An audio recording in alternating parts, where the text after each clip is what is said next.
Begin today the Gemara on Daf Pei Zayin Amid Beis, 2 lines up from the bottom of the Yomid, where it says Nigei Begodim. We're in the middle of a sugya regarding a Zaken Mamre. The Gemara before brought a Braise that darshans the pasuk Ki Polim Im Chodavar La Mishpat Ben Dam Ledan Ben Din Ledin Ben Nega Lenega Divrei Rivas B'Sharecha. In this pasuk there are many details.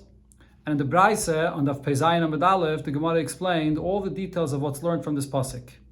So we're talking here about a Zaken Mamre. This is a Zaken from a Bezdin that rebels against the Psak of the Bezdin in Yerushalayim, the Bezdin Nagadol, and he comes back to his city and he teaches people to act differently than the Bezdin Nagadol Paskin. So this Zaken Mamre is Chayiv Misa. Now, according to Rab Meir, that the Gemara quoted before in Daf Pei Zayin, the Zaken Mamre is only Chayiv Misa if he argues in the Bezdin Nagadol regarding a case where b'mezid there would be Kodesh and b'shegig there would be a Karban Chatos. So based on this, Rav Papa here is explaining all the details that is darshan from this pasuk that I just quoted, that the Braise explained, how each one of them could lead to a Chiyuv Kodesh. And as we saw from the Gemara before, it doesn't have to be a case where it's actually a Chiyuv Kodesh that they're arguing about currently, in this exact case. If it's something that could eventually lead to a relevance for Chiyuv Kodesh, that will qualify for the Zaken Mamre to be an argument regarding an issue of Kodesh, and he'll be Chayiv Misa. So one of the things mentioned in the pasuk is if there's an argument regarding if he rebels against the Bezdin, Bein Nega Lenega. So one of the Negoyim that the Braise mentioned is Nigei Begodim, when there's a Nega in a garment. So how is it that regarding an argument in a Nega in a garment can there be a relevance for Chiyuv Kodesh? That's where we begin. So regarding the case of a nega on a garment, the plukte the Rabbi Yonasan, or the Gersi here is Rab Nasan ben Avtolmus v'Rabbanan. There's an argument between Rab Nasan ben Avtolmus and the Rabbanan, and this will be the case that it will be a relevance to Chiyuv Kodesh. The Tanya, as we learned in the Braise, Rab Nasan ben Avtolmus Rab Nasan ben Avtolmus says, Minayin lepricha bebegadim. How do I know if you have a nega on a garment and the nega spread and it changes the color of the entire garment? Shehi taira, that this would be tair, because nemra karachas v'gabachas ba'adam. The Torah uses the expression of karachas v'gabachas when it speaks about the nega by a person. The nemra karachas v'gabachas bebegadim, and it says the same expression regarding a nega on a garment. Mal halon perech b'kulay tair, just like by a person. If the beged spreads if the nega that is spreads in the entire body of the person, he's tired, as the pasuk clearly says, parech tifrach atzaras, then the entire body is tired. Afkan, similar regarding a garment, bekuloi parach bekuloi tired. If it spreads in the entire garment, it'll be tired. That's the machlekes here. So now Rashi explains this argument, whether this garment will be tamei or not, has a relevance for the Chiyuv Kodesh. Whether the person takes the garment itself into the Beis HaMikdash, Rashi says that itself would be a Chiyuv Kodesh, an interesting thing. Not only a person that's Tamei that walks into the Beis HaMikdash, but even bringing a garment which is Tamei into the Beis HaMikdash, according to Rashi, you'll be Chayiv Kodesh for this.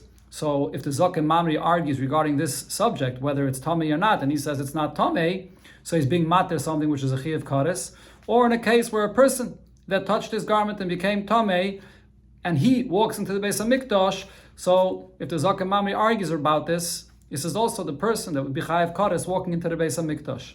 So this is a case that's relevant for Chiyuv Kodesh, like the opinion of Rab Meir.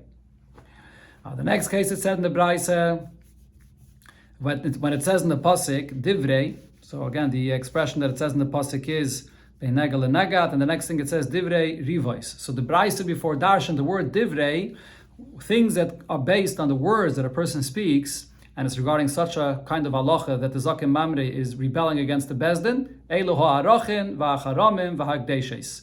When one is makdish to hektish, whether by saying erki alai, a certain value, or the erech, the value of a person, charamim, another kind of hektish, and hekdeshes, the regular kind of hektish.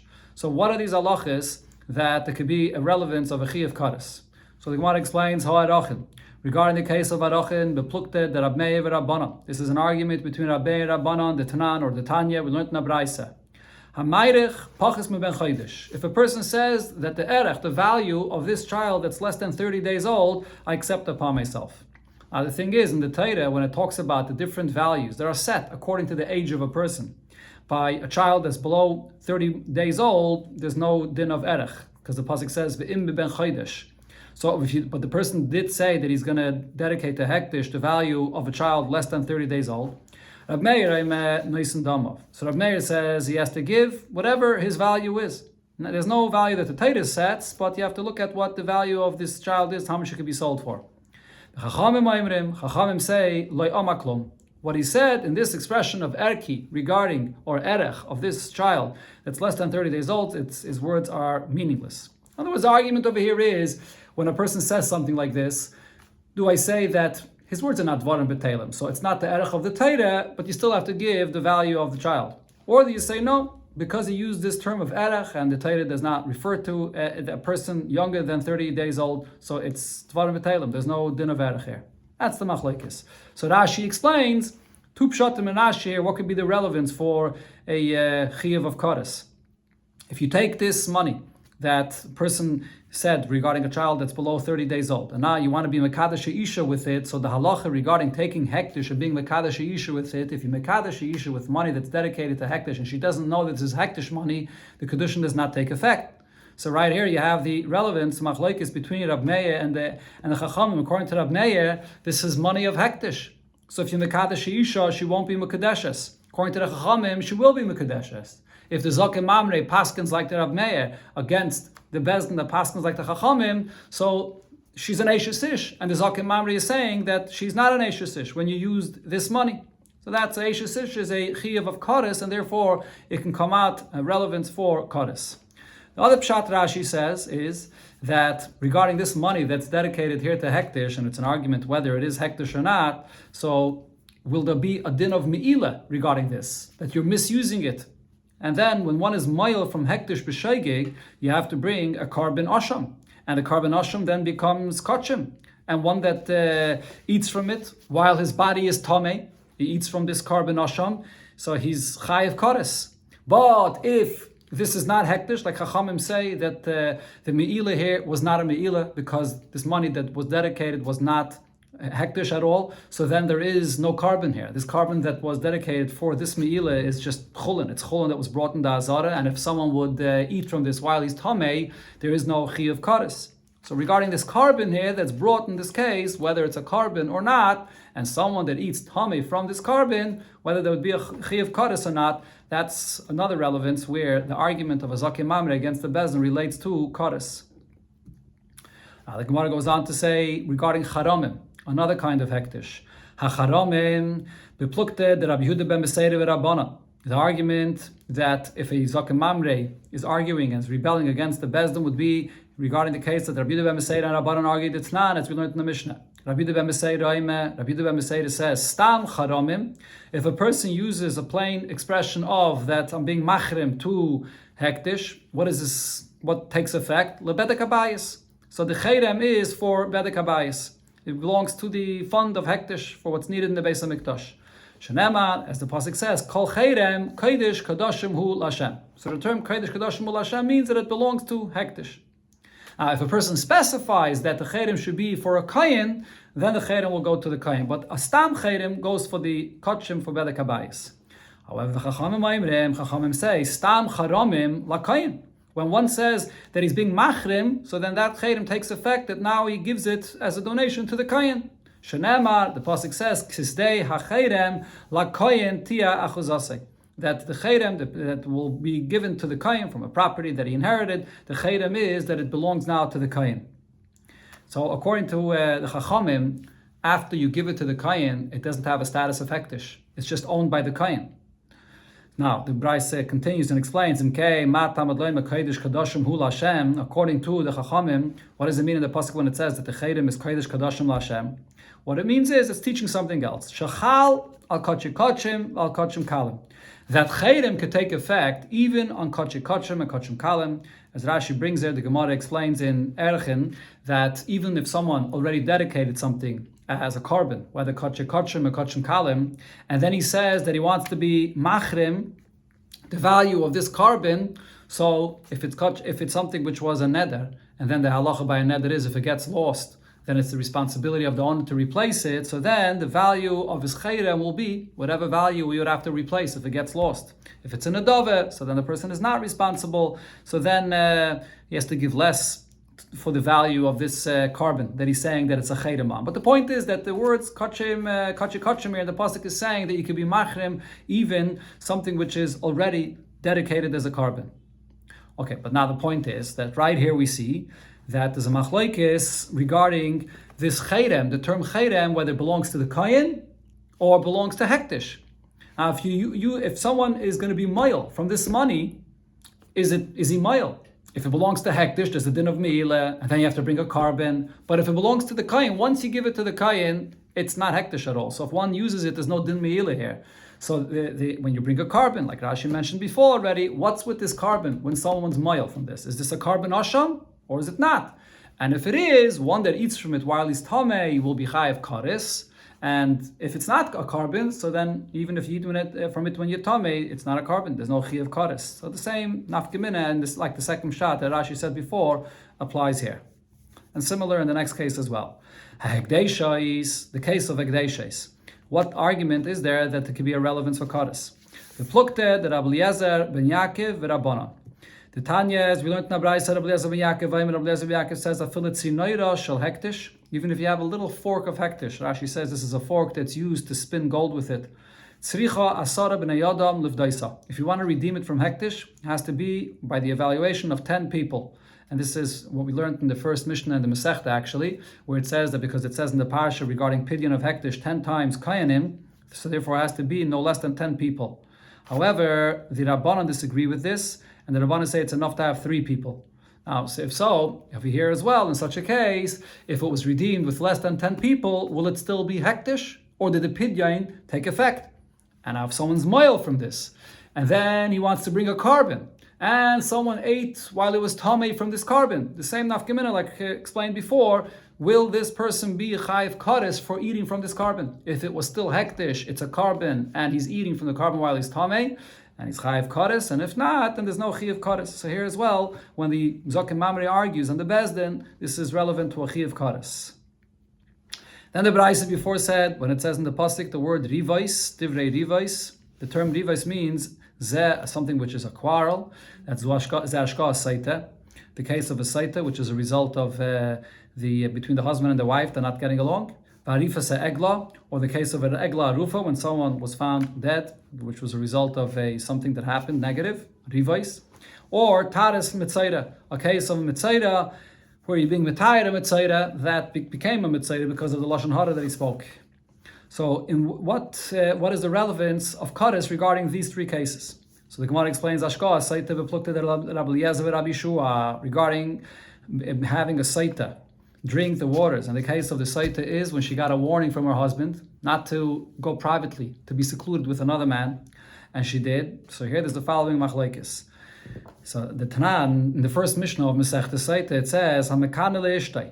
If one warns his wife, that's the first step of her to become a Isha Asaita. Rabbi Eliezer says, Mekana al pishnayim. The warning has to be with 2 Eidim. Umashke al piedechad. And then, if she's actually being secluded, just 1 Eid, oy al piatzmai, or even if the husband himself says that he saw her being secluded with this man, you give her the waters to drink from the Saita. Rabbi Shua says, Mekana al pishnayim, umashke al pishnayim. That both the warning has to be with 2 Eidim, and she also has to be seen secluded with this man, also according to 2 Eidim. Okay, so now over here, this machlekes Rashi explains will be relevant for a chiyav kares. How could that be? Because a case of a woman that's a saita that refuses to drink this waters of the saita, we don't force her, but in such a case, she is forced to be divorced from her husband, and she doesn't get a ksuba if she's a saita. Now, if she's not a saita though, so then she still gets a ksuba.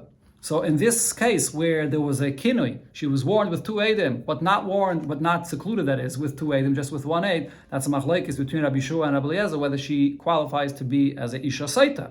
Does she lose her ksuba or not? So now this ksuba money, if this woman sold the rights of her ksuba money for someone else to come and collect, and now someone else goes and grabs from the husband money for this ksuba money that he bought from this woman, and he's mekadesh isha with this woman, will that kedushin take effect? Is it his money that he bought from this isha rightfully, or it's not his money because this woman is a saita and she lost her right to her ksuba, and the ksuba money that he bought is not his, so it's gzela, so the kedushin would not take effect.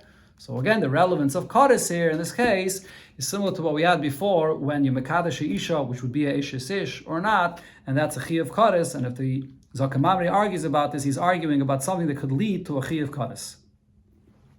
The next case, the Braisa said arifas egla, the halacha of egla arufa. So what machlokes could lead to a chi of Kodesh? Beplukted Rabbi Eliezer and Rabbi Akiva. What's the argument? That nan, we learned in the Mishnah. Me'ayin hoyu maideden. So when you find a dead body, you have to measure what is the closest city, and then from that city you have to bring the egla arufa. So from which part of the body do you measure the seat to see if he's closest to the city? Rabbi Eliezer says mitibudai. You measure from the navel, from the stomach. That's the place where the person's life is, and that's where you measure from. Rabbi Akiva says mechaitmai. You measure from his nose, where he breathes from. That's as Rashi brings the machlokes is from where is the ikar chiyusei, the main life of the person. Rabbi Eliezer ben Yaakov mimakayim shenasa chalal mitzavari, from the place where the person is slain, and that is from his throat. So Rashi brings that's usually when a person is killed, it's by his throat. Rashi quotes a lashon of a pasuk. So here is a case where it could be possible that this dead body, you measure from one place in the body and it's closer to one city. You measure from another place in the body, it's closer to a different city. And I have two egla arufas. Which one is the egla arufa? So now, what's the relevance that could lead to a chi of Kodesh? So again, it's the same thing regarding Kiddushin by an Eishes Ish. Because the Mishnah says in Kiddushin that you can't be Mekadesh Isha with an Egla Arufa. So if the Zakem Mamre, which is rebelling against the Bezdin, measures from one place according to one opinion, and therefore he says that this is the Egla Arufa, and the Bezdin says no, the other one is the Egla Arufa. So if you Mekadesh the Isha from one and not from the other, and if it's an Egla Arufa, she will be Mekadeshes. And according to the Zakem Mamre, she's not Mekadeshes. So that's a rebellion, an argument against the Bezdin, which is relevant to an Eishes Ish, to a Chi of Kodesh. The next case the Mishnah mentioned was Taris, or the Braisa rather mentioned, was Taris Mitzaira. So what's the machlokes regarding Taris Mitzaira that could lead to a chi of Kodesh? Beplukted Rab Shimon v'Rabbanan, the Tanan, in the Mishnah it says that by the Mitzaira, when you want to be Mitayr the Mitzaira, so there's the carbon that's brought and then there's the blood that you have to place on different sections and areas in the body of the Mitzaira. So how about if he doesn't have those areas in his body? Ein loy bayin yad, he doesn't have that finger in his hand, bayin regel, or that finger in his feet, the toe that is, oizen yamanis, or in the right ear, where the blood has to be placed, he doesn't have the right ear. So then ein loy tara ilamis. So the Tanakama says, so then he cannot be purified. Rabbi Eliezer says, you place the blood in that area, in that place, and it's enough, even if it's not literally on the hand or on the feet. Rab Shimon says, in this case, when there's no right ear, right finger, or right toe, you placed on the left and you yaitze. So here there's a machlokes whether you could be mitayr this mitzaira and how you mitayr this mitzaira. So this is obvious to see how this leads to a chi of Kodesh, because if he's still tamei and he walks into the Beis HaMikdash, he'll be chai of Kodesh. But if he's tired, then he's not going to be chai of Kodesh. So if the Zakem Mamre argues and says that he's tired and the Bezdin says that he's still tamei, this is an argument regarding a chi of Kodesh. Now going back to the pasuk, the Braisa darshan, when it says in the pasuk divrei rivais b'sharecha, b'sharecha means zeh leket shikha upeya. The three obligations of what you have to leave for a poor person. The leket is when a person is picking from the produce in the field, and there's a stalk of wheat or something from the grain that falls down, has to be left for a poor person. Shikha, if a person forgot bundles in the field, and peya, to leave for the poor people in the corners of the field. So regarding these three cases, there could also be a machlokes, and when the Zakem Mamre argues against the Bezdin, there could be a relevance for Kodesh. So leket, the case of leket is the Tnan. It says in the Mishnah, Shnei shibolin, if it's two stalks of wheat that fell when he was gathering the wheat, so that's leket. That has to be left for the poor person. Shloisha, if it's three, einon leket. Then it's not going to be leket. Now, there's a similar thing regarding shikha. If one forgets bundles in the field, Shnei oimrim, if you forgot 2 bundles, shikha. That is still shikha. Shloisha, but if you forgot 3 bundles, einon shikha. 3 is already not shikha. And this is learned out from Sukkim, as the Gemara darshans this. The Gemara learns this out. Actually, not in the Gemara, as Rashi brings in the Sifra. It's learned out from Sukkim. Now, Val Kulon, regarding both of these cases, Beishamai Yoimre and Beishamai say, Shalosh La'ani. 3 belongs to the poor person. So even 3 still has to be left for the poor person, whether regarding leket or regarding shikha. And va'arba lebalabais. Only if it's 4, whether 4 stalks by the leket or 4 bundles that were left in the field by shikha, that's when the owner can keep it. That's the machlokes here regarding both leket and shikha. So as Rashi explains, in this case as well, there's a relevance for a chi of kares in a case where the ani takes and it's 3, and the balabais takes it away from him, and now the balabais wants to be mekadesh isha with this. Does it belong to him or not? Or does it belong to the poor person? According to Beis Shammai, it still belongs to the poor person. But according to Beis Hillel, it doesn't. So in such a case, if he's mekadesh isha with this, will the kiddushin take effect or not? So if he argues against the bezdin, he's arguing regarding a subject that can lead to a chi of kares. Now the case of Peya, what's the argument that could lead to a chi of kares? Peya, beplukte, the Rabbi Shmuel, v'Rabbanan. Tnan, or the Tanya, it said Nabraise, mitzvahs peye. What is the mitzvah of peye? Lahafrish menakama. The mitzvah of peye is to leave for the poor people of the grain of the field that's still attached to the ground, that's still standing in the field. That says Rashi brings. It says in the pasuk Leisachala pasotcha that you have to leave it and not cut from it. Now, however, if he forgot, loy hifrish menakama. He did not separate from the grain when it's still attached to the ground and standing in the field. So then, yafrish min ha'imrin. He should separate for the poor people, leave for the poor people even after it's bundles. Lo yifrish min ha'imrin. If he did not separate for the poor people when it's already bundles, yafrish min ha'kri. Even after it's made a pile of the kernels, he should separate it then. This is ad shaloi mirchai, before the pile was smoothed out. However, mirchai, once it was already smoothed out, so now after it's smoothed out, you have to separate meiser first. So ma'aser, first you separate the meiser, and then the noisenlai. Then you give the payah for the poor person. If you're going to give him first the payah, then you're not going to be chayiv in the meiser, because by payah that the poor person takes is no meiser. So you separate the meiser first, and then you give him the payah.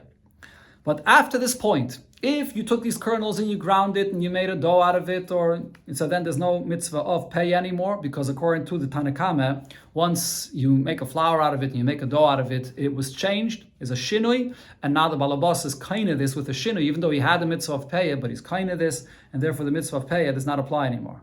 However, Mishum Rabbi Shmuel Amru, Rabbi Shmuel says, Af mafrish mine isa, that you even have to separate the payah from even after it was made into a dough, there's still the obligation of separating the payah for the poor person.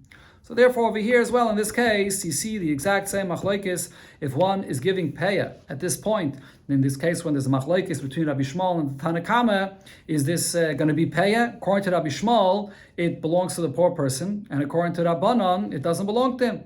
And therefore, if the ani comes and takes from this challah, from this bread that was already baked, it's not his, it's gzeila. So the relevance is, if you mekadesh isha with this, whether she will be an Eishis Ish or not, and that's an argument regarding a case of kares. This is the conclusion of Rav Papa's explanation for all the details that were mentioned in this Braise, how it fits with the opinion of Rab Meir, that the halacha of Azakim Mamre is only in a case where it has a relevance for Chi of kares. And the point here is, it doesn't have to be an actual Chi of kares in the machlokes, but even if it could lead, after many different things that could happen, that could lead to a Chi of kares, it's still something that's considered to be a chi of kares. Going back to the Mishnah, it said Gimel Bati Dinim v'chulu. There are the 3 Bati Dinim in the Beis Hamikdash. One that is in the Harabayis by the opening of the Ezras Nashim. Then there's the one in the Ezras Nashim right by the opening of the Ezras Yisrael. And then there's the Bezdin HaGadol in Yerushalayim. And only when the Zakim Mamre argues against the Bezdin HaGadol in the Lishkas HaGazis actually, then he'll be a Zakim Mamre. Rav Kahane said about this, the argument that he has against the Bezdin has to be very specific. Hu Aimer, if this Zakin says, Mipi Shmua, the reason why I hold my opinion is because this is how I learned from my teachers, all the way back to Moshe Sinai. And but the Bezdin says, also they say Mipia Shmua, we heard differently from our teachers about this halacha. In such a case, when he argues with the Bezdin, Ein Erak, he's not going to be Chayav Misa. Hu Aimer, if the Zaken Mamre is saying, Kach hu be'enai, this is how it seems to me. He's saying this logically, the way he understands it. And the Bezdin says, Kach hu be'eneinu, but to us it seems differently, and we understand it differently, and he's arguing with them. And in Erag, even in this case, will also not be Chayav Misa. Now, v'kol shekain, definitely in a case where hu aimer mipia shmua, he's saying, I'm not just saying it logically that I know it this way, but this is how I received it from all my teachers. And the Bezdin is saying, we didn't have any Kabbalah that we heard from our teachers, but kachu beineinu, this is how it seems to us. In such a case, definitely einay nerag. He's not going to be killed, he's not chayiv misa in all these cases. Ad sheyoymar, the only time when he'll be chayiv misa when he argues with the Bezdin is when he'll say kachu beinay, that he says that to me it seems logically that this is the halacha, and the Bezdin is saying mipia shmua, that we heard from our Rebbes, we have a Kabbalah going back to Moshe Messina that this is the halacha. That's the only case where the Zaken Mamre will be chayiv misa. And the point of this is, as the Mefarshim explain, based on what the Rambam says there, that Rav Kana's opinion is that the Chayiv Misa of the Zaken Mamre is the fact that he's arguing against the Bezdin, and the Torah is trying to protect the kavod of the Bezdin. So only in a case where he argues on the Bezdin to this extent, when the Bezdin is repeating something they heard Mipia Shmua, and he's coming and saying his own svaras to argue against the Bezdin, only then will he be the Zaken Mamre, because that's the really taking away from the kavod of the Bezdin when he's arguing with his own svaras. And the Bezdin heard Mipia Shmua specifically. Rav Kana brings a raya, Teida, I'll prove this to you. Sharei lehargu es Akavi b'Malalel. Akavi b'Malalel that argued with the Bezdin Agadol and the Lishkas Agazis, and they did not give him the Chiv Misa of a Zaken Mamre. Now Rashi he brings from what it says in Masechta Idiyos about this, that before he passed away, Akavi b'Malalel said to his son that there are the 4 things that he argued with the Bezdin Agadol, and he said to his son that Chazor b'cha, do not keep the opinion that I said of these 4 things. And his son said to his father, Akavi b'Malalel, so how did you argue with the Bezdin? And Akavi b'Malalel said that I heard Mipia Shmua from my Rebbe's this, and therefore I repeated this way. But you did not have this Messiah and this Shmua the way I heard it. You just heard it from me, and I'm a Yachid, and therefore you cannot keep the opinion that I said. That's the story with Akavi b'Malalel. So from the fact that they did not give him a Chiyav Misa, we see that in a case where a person hears Mipia Shmua, the Chiyav Misa does not apply. Rabbi Lazar says, no, even in a case where the Zaken Mamre is saying his opinion because this is what he heard from his teachers. And the Bezdin says, that this is the way it seems to us misvara. And he's arguing with the Bezdin. Nerag will still be chayiv misa. And then now, he explains, Rabbi Lazar explains that the reason why he's still going to be chayiv misa, even though in this case he's not going against the Bezdin to this extent, mamish, to say that my svara is better than when you heard from your Rebbe's. But what's the reason why I'll still be chayiv misa? Because there's a different reason for why a Zaken Mamre is chayiv misa, and that is kedei shelo yarbu machlokes b'Yisrael. In order that there shouldn't be many machlokes amongst Yidden, that the Zaken Mamre shouldn't argue. So even in this case, where he's arguing with the Bezdin, he'll also be chayiv misa. Now Rabbi Lazar explains, if so, why wasn't Akavi b'Malalel given the Chiyav Misa when he argued with the Bezdin? The reason is because one of the details about the Zaken Mamre is that he has to say a halacha l'maisa, not only that he goes back to his city and he still says the halacha the way he feels it or the way he understands it, but he actually tells people to do this way. Only then will he be chayiv misa, and Akavi b'Malalel did not do that. So now the Gemara brings what it said in our Mishnah before here. Tanan, the Mishnah said, Kach dorashti, you come to the Bezdin in Yerushalayim and the Lishkas Agazis, and the Zaken Mamre says, this is how I darshan. The Kach darshu chaveirei, this is how my friends darshan. Kach lamadati, this is how I learn. Kach lom chaveirei, this is how my friends learn. And in this case, if the Bezdin Agadol paskins one way and he goes against them, he'll be chayiv misa. So my lab, don't you think that this expression of the Mishnah means to hu amar mipia shmua? He's coming and saying, this is how I darshan, this is how I understood, and he's saying it from what he received, from what he heard from his rabbis. And even if the Bezdin is just saying that it appears to us, misvara, different than what you heard, that in such a case, he'll still be a Zaken Mamre. Says the Gemara, that's not what our Mishnah means. Hu kachu beinai. He is saying that this is how it seems to me, and he has no Kabbalah, no Shmua about this. And the Bezdin is saying it's only in this case, according to Rav Kahana, that you'll be a Zaken Mamre. But the Gemara brings now a raya from a Braise Tashama. The Braise says that the Amar Rabbi Yoshia said, Shloisha dvarim sachli zeira me'anshe Yerushalayim. 3 halachas, zeira from the men of Yerushalayim taught me. And all halachas that are similar. Baal shemachal al kinuyai. A husband, going back to the halacha of a saita mentioned before, when a husband warned his wife, that's the first step of her being a saita, and then she went and she was secluded with another man. But now, after the husband warned her, he decided to forgive on his warning.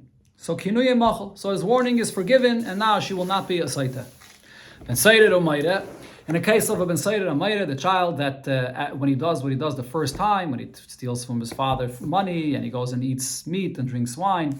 So he was warned the first time by his parents. After the first time, he's chayiv malchus, and then afterwards, it happens the second time, then it'll be chayiv misa. So in this case, when sharatzu aviv imei limcheloi, his parents want to be meichel and they don't want to bring him to the bezdin the second time, meichel will be meichelim. Zakim Mamre is similar regarding the case that we're speaking about here. The Zakim Mamre that rebels against the bezdin, sharatzu beis dinoi or bezdin. Limcholei, the Bezdin wants to be Meichel for him with this that he's arguing against the Bezdin, Meichelin Loi. Will be Meichel for him and he won't be Chayiv Misa. Those are the 3 halachas that he heard from Zira that it was an issue to Shalayim. Now, when I came to my friends in the south, Al Shnaim Hoideli, regarding 2 of the halachas, they agreed to me, but Al Zakim Mamre Loi Hoideli. Regarding the last halach of the Zakim Mamre, the Bezdin could be Meichel. When he rebelled against them, they weren't ma'idef to me. And the reason is, Kedei shelo yarbu machlokes b'Yisrael, because the whole reason why the Zaken Mamre is chayiv misa is because if we allow him to argue, it'll bring many machlokes amongst Yidden.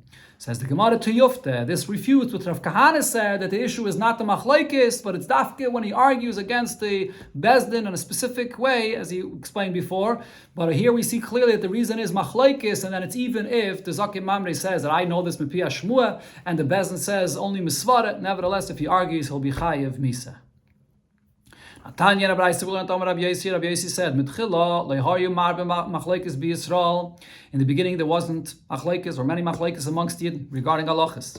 Ela bezn shel shivim ve'echad yoshvim belishkas hagazis. There was the bezn of 71 sitting in the Beis Hamikdash in the lishkas hagazis. Ushnei bati dinim shel esrim v'shleisha, and then there was another 2 bezdins of 23. Echad yoshev al pesach harabayis, one sitting in the harabayis by the opening of the Ezras Noshim. The echad yoshev al pesach ha'azara, and the other one sitting in the Ezras Noshim by the opening going into the Ezras Yisrael, as Rashi explained this in the Mishnah before. And and then you also had esrim v'shleisha, a bezdin of 23, yoshvim b'chol ayaris Yisrael, that are sitting in every city on Eretz Yisrael. And now what happens is, if there's a question that they have to ask to find out halacha, we ask the question by the bezdin in the city. Im shamu, if they heard what the halacha is, they told them the answer. Vim lav, if they don't know the halacha, so then they go to another bezdin that's near their city and ask them if they know the halacha. Im shamu, if they heard the halacha, they told them the answer. If they don't know the answer, so then they travel and they go to the bezdin that's by the opening by the Harabayis, and they ask them the question. Im shamu, if they heard what the halacha is, they gave them the answer. If not, they go to the next bezdin higher up. They go to the bezdin that's by the opening of the Ezras Yisrael, and this person says as follows: this is how I expound, but this is how my friends on this and my colleagues darshan. Kach lamadati, this is how I learned. V'kach lamdu chaveirei, this is how my friends learned and understood. So im shamu, if this bezdin here knows what the halacha is, amru lehem, they told them the answer. Vim lav, if not, you go to the highest bezdin, elu ve'elu, they go together, ba'al lishkas hagazis, they go to the bezdin, the lishkas hagazis, shasham yoshvin, that over there, the bezdin has to sit, mitomid shal shachar, from the time in the morning when they brought the carbon tomid, ad tomid shal bein arabayim, until in the afternoon when they brought the carbon tomid, ub'shabbasis ub'yamim tevim, and then on Shabbos and Yontif, Yoshvin bechel, the bezdin does not sit inside the lishkas hagazis, but they sit in the area that's called chel. This is an area between the harabayis and the azara. And Rashi here says in one shot because there were many more people at that time, and in the lishkas hagazis it's a place that's too small. Or Rashi says another pshat that because you're not supposed to do a judgment, a mishpat on Shabbos, so in order that they shouldn't think that it's a mishpat, a din on Shabbos, so they go to a different place, not in the Lishkas HaGozis. Now they bring the question that they have in front of the Bezna Gadol. Im Shomu, if they know the answer, Amru Lehem, they tell them the answer. If the Bezna Gadol does not know the answer, so then Oimdin Luminyan. They have to take account and to see what the majority of the Bezna says. If most will say Tameh, so then Tamu. So then the halacha will be Tameh. And if most will say that it's Taru, so then they're Matayr. So as you see, there was a process of how the halachas were paskened all the way up to the Bezna Gadol, and that was the final word, and there was no machlekes amongst Yidden. But then, Misherabu Talmidei Shammai veHillel, when there were the many students of Shammai and Hillel, Shaloishim Shukot Tzarka, and they were not mishamish their rebbes as much as necessary. Now, this concept of being mishamish here means that they didn't learn to understand all the svaris of the halachas that were being taught properly. So, Rabu Machlekes BiYisrael, it was at that time period that there were many arguments regarding halachas amongst Yidden. So this was not immediately after the Churban of the Beis HaMikdash, when they weren't asking anymore the Bezna Gadol. The Machlekes developed years later, here only at the times of Shammai, the Talmidim of Shammai and Hillel. And then V'nasis Teire Kishtei Teires. The Teire became like two Teires, which was understood in different ways with the arguments of Beis Shammai and Beis Hillel. But the lashon of this Gemara, when it says here that it became Shtei Teires, this Braise, is not to be understood in the literal sense that it was divided into two Teires. The Rambam in one place is Meirich about this, and he says that, of course, when you have an argument in Teire, Elu ve'elu divrei Elokim Chaim, it's all part of Teire. But the point is, though, that this is a time period when arguments began, when each one had a different understanding of what they heard from the Rebbe, and that's how the Machlekesen developed. Now, then the Gemara goes on to say, or the Braise goes on to explain, that Misham, from the Bezna Gadol and the Lishkas HaGozis, Kaisvin, Vishelchim, B'chol Mekaimis, they would write and they would send out to all places that Kol Mishu Chacham, whoever is wise, and Ushval Berech, he lowers his knees, meaning he's humble, and Evdas Habriyas Noichei Menu, and he's pleasant with people and he gets along with everyone. Yehei Dayan Be'iroi, he should be a judge in a city. And then, Misham, from first being appointed as a judge in a city, if it was needed then to elevate, to have a judge in Arabayis, because there was someone that was missing, they would bring from the cities in Eretz Yisrael to be in the Bezdin of the Harabayis. And then Misham, if it was needed to have someone as a judge, La'azara, to go to the higher Bezdin, which was already in the Azara. And then Misham, it's from the Bezdin that was in the Azara. If it was needed to have someone in the highest Bezdin, in the Lishkas HaGozis, he would be elevated to join the Bezdin in the Lishkas HaGozis. Another thing is Sholchu Mitam. It was sent to say from Eretz Yisrael, Ezo ben Olam Haba. Who's the person that has Olam Haba? Anvisen, someone that's humble, Ushval Berech, and bends his knees. He's extra humble. Shayef oil, Shayef nafik. He bends when he goes in and goes out. All signs of humility. And the God is by Raisa Tidira. He learns Torah constantly. And he doesn't take credit for himself for what he's doing. So when they said this, Yavu be'Rabbanan, Eineyan be'Rav Ula bar Abba. The Rabbanan all looked at Rav Ula bar Abba that he has all these qualities. And now going back to what it said in the Mishnah, that regarding the Zaken Mamre, he heard the Psak of the Bezdin in Yerushalayim and the Lishkas HaGozis, and then he goes and back to his city. Chazal Yira Vishani, he goes back to the city and paskins differently than them, and he tells people to do differently, so then he's Chayiv Misa. So Tan Rabbanan Abraisa we learned, he won't be Chayiv Misa at Sheyase Kahira Asoi, only when this Zaken Mamre will either himself do differently than the Bezdin in the Lishkas HaGozis paskin, so he himself is doing differently, or he teaches others, and he teaches them also to do like what he says, different than the Bezdin in Yerushalayim. Now, so the Gemara explains this. It's understood if the case of here is that he's teaching others to do different than the psak of the Bezdin. So, they should do like what he is saying, and not like the Bezdin. So we can understand why this is the case that is relevant for him to be Chayiv Misa as a Zaken Mamre. Because Meikare, in the beginning, Lav Bar Ketalohu, in the beginning when he was teaching others to do this, so then he wouldn't be chayiv misa. But v'hashte bar katalahu. But now he will be chayiv misa when he's teaching others to do this aveda differently than with the way the Bezdin paskin. So now he'll be chayiv misa. Elo, however, sheyase kaira osai, when it says here that he, the Zaken Mamre himself, is doing like he paskin differently than what the halacha is, so meikare nami bar katalahu, even before this, he would also be chayiv misa, because as the Gemara here will now spell out, it depends what the case here is. If this is a case where it's a subject that it's a chayiv misa anyways, so if he's doing this, so then this is an aveda that's a misas bezdin. So even before he argued with the bezdin agadol, it's anyways an aveda where there's a misas bezdin. So in such a case, he'll anyways be chayiv misa. So even before, not only because he's a zaken mamre. So why is it saying now in this braisa that achiyasa kaira asa, that he goes and does like his era and then he'll be chayiv misa? Okay, so now, like I mentioned, it depends what the case here is. So the Gemara spells out, it's understood,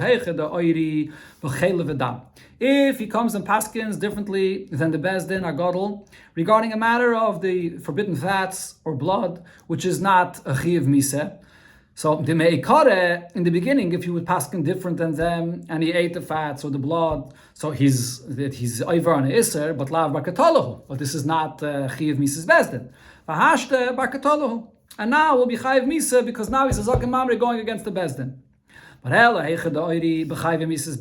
if he's paskening differently regarding something which is a chiv misas Bezdin and he's doing this, so since he's doing this, so even if he did not rebel against the Bezdin, but either way he'll be chayiv misa because he's doing something which is a chiv misa. Says the Gemara, no, there's still a difference. In the beginning, if it's not the fact that it's a zaken mamre, he would need a warning in order to be chayiv misa. Hashta, however, now that he's a zaken mamre and he goes and does this aveda, which is a misas bezdin, loy boy yasra, he will not need hasra. Now, according to the simple pshat of the Gemara, it means he does not need any hasra at all. But others say what it means is he doesn't need hasra specifically for this aveda that he's doing. Why? Because he's getting the hasra for the fact that he's a zaken mamre, that he's going against the bezdin. So he'll still need a hasra, but not for this specific aveda.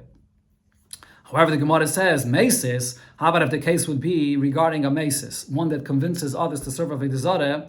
So let's say there was an argument between the Bezdin Agadol and the Zaken Mamre regarding a certain language that's used, whether this qualifies to be a mesis or not.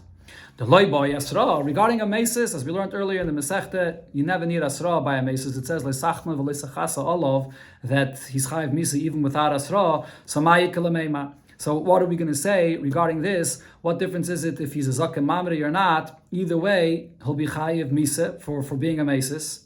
Says the Gemara, meikare, in the beginning, yoma taime, if he comes and gives us a reason to explain why he thought, in other words, to explain a schus for himself, to save himself from being chayiv misa mekablina mine, we would listen to him. We would listen to what he has to say, even though by the mesis it says that you're not allowed to be malamed schus on him. But if he himself would come and want to say something, we would listen to him. But hashte, now that he had already an argument with the Bezdin and he's a zaken mamre, so yom taime, if he comes to say any reason as a schus for himself, we're not going to listen to him because we already heard from the Bezdin that he rebelled against the Bezdin regarding this case, and therefore he's definitely going to be chayiv misa. Okay, we're continuing the next Mishnah, where the Mishnah will bring another halacha regarding when a person becomes a zaken mamre. There's a stringency regarding a halacha that the Chachamim darshan in a pasuk, even more than divrei Torah, than something that is clear in the Torah. And that is, ha'omer ein tefillin. A zaken mamre that argues with a bezdin, and his argument is, he says, there's no mitzvah of tefillin. So, kedei laver al divrei Torah, in order to be over on what it says in the Torah, pater. He'll be pater of the misa of a zaken mamre, and the reason is because a zaken mamre has to be meire, he has to teach a halacha against the bezdin. This is not teaching a halacha against the bezdin. As Rashi says, it's not a hira, zil kribe ravu. Every child knows the pasuk in Chumash you have to put on tefillin. So he's not meire, he's just denying what it says in the Torah. So he'll be pater. He's not a zaken mamre. Chamesh teitafais.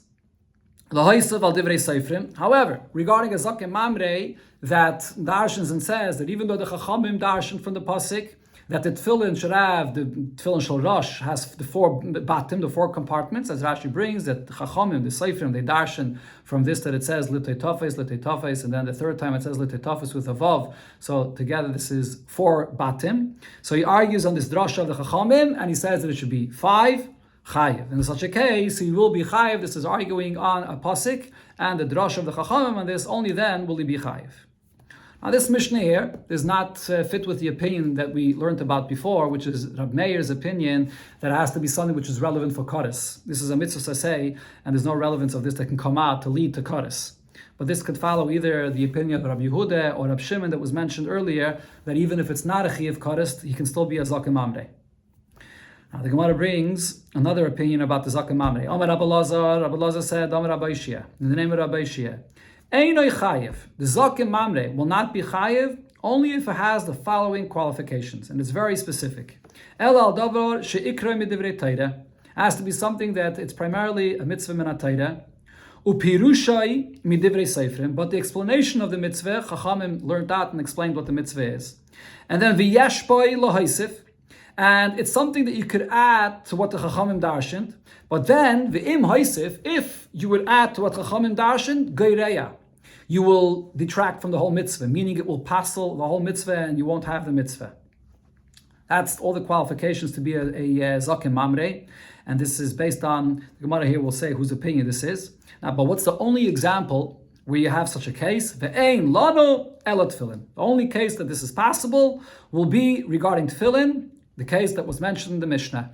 When tefillin is ikrim min Torah, and Chachamim darshan, that has to be the 4 batim, and the person adds a 5th, and by adding, he detracts that it pastels the whole tefillin. This is the case where if he argues with the Bezdin, he'll be a zaken mamre.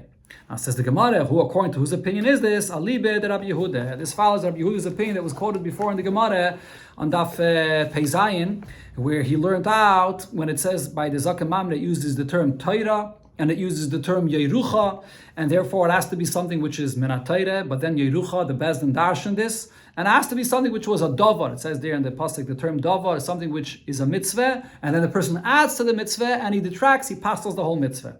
That's the opinion of Rabbi Yehuda. Now you learn the simple pshat in the Gemara, and somebody Shainim say this, according to Rabbi Yehuda, this is the only single case where he could be a zaken mamre. No other case, even though Pesach here brings the Gemara before, the Braise, that darshaned all the words in the pasuk where it said ben dam lidon, ben din lidin, ben nagal and nagal divrei ribis b'sharecha, which includes many different cases of the zaken mamre. But according to Rabbi Yehuda, we don't darshan any of that. And somebody Shainim say that pasuk is just speaking b'chlal about listening to the Sanhedrin, but not the din of zaken mamre.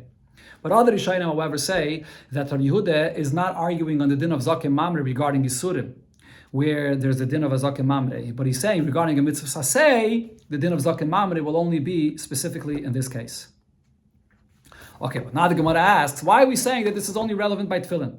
Fragt the Gemara, but va'ikal lulev, we can apply the same, all the qualifications regarding the mitzvah of the dal minim, regarding the lulev, the ikra midivrei Torah. It's a mitzvah that it says in the Torah, but a pirushai, the explanation of what exactly the 4 minim are, is midivrei seifrim. Only the Chachamim told us what's the lulav, what's the esrig, what's the hadassim, and so on. And v'yesh lo haisif, you can add to it a 5th species. And v'em haisif, and when if you add geireya, so you're passing the whole mitzvah. So this is another case that would qualify, according to Rabbi Yehuda, to be a zaken mamre. Says the Gemara, no, it will not. Because Belulev, regarding the mitzvah of the Dal Minim, my svirula. What is our opinion about this? There's a machlekes whether you have to bind together the 4 minim or not. If our opinion over here is the lulav ein sarich eged, that a lulav does not have to be bound together with the other 2 minim, so then haylu chodekoi, v'haylu chodekoi. So then everything is separate for itself. So then even if he does add another one of the minim to it, a 5th min that is, he adds a 5th min, but since you're not binding it together, it's separate.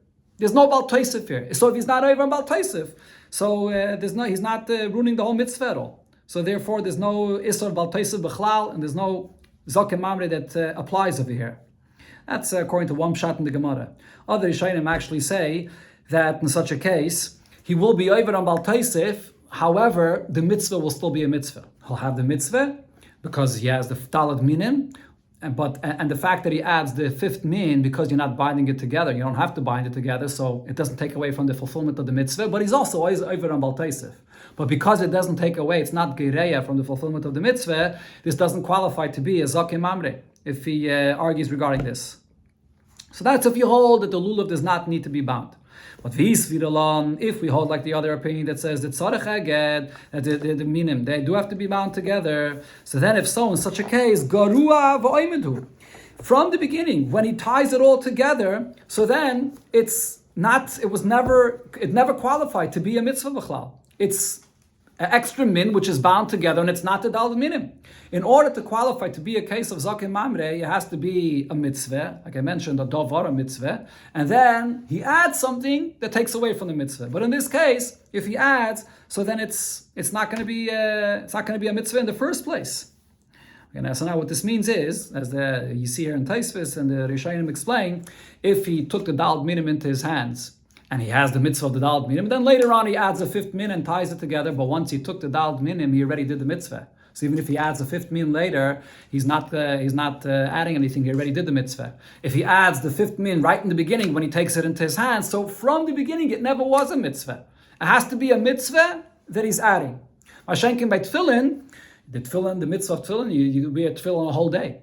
So the person is wearing the tefillin, so he's doing a mitzvah, it's a dover, it's a mitzvah, and then afterwards he adds another bias, a fifth bias to the tefillin, then he's detracting, then he's geireya from the mitzvah. So therefore only by the tefillin will this apply, but not by the lulav.